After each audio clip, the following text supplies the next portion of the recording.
ఎప్పుడో చిన్నప్పుడు కొట్టాల్సిన అమ్మ ఇప్పుడు పిలిపించి ఇస్త్రీ చీరేసుకో. అతడు కలేజా తర్వాత సూపర్ స్టార్ మహేష్ బాబు మాటల మాంత్రికుడు త్రివిక్రమ్ కాంబినేషన్ లో వచ్చిన చిత్రం గుంటూరు కారం. హారిక అండ్ హాసిని క్రియేషన్స్ నిర్మించిన ఈ సినిమా సంక్రాంతి కానుకగా జనవరి 12న విడుదలైంది. ఈ మూవీ డివైడ్ సొంతం చేసుకున్నప్పటికీ బాక్సాఫీస్ దగ్గర వసూల వర్షం కురిపిస్తోంది.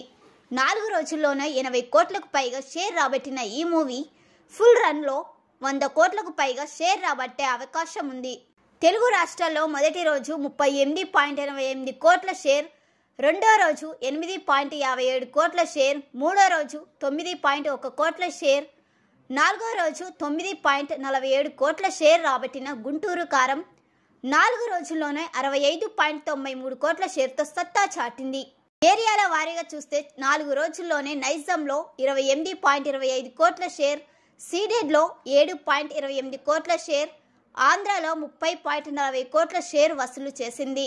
ఇక కర్ణాటక, రెస్ట్ ఆఫ్ ఇండియా 5.30 కోట్ల షేర్, ఓవర్సీస్లో 13.15 కోట్ల షేర్ కలిపి 4 రోజుల్లో ప్రపంచవ్యాప్తంగా 84.38 కోట్ల షేర్, 200 కోట్ల గ్రాస్ రాబట్టింది.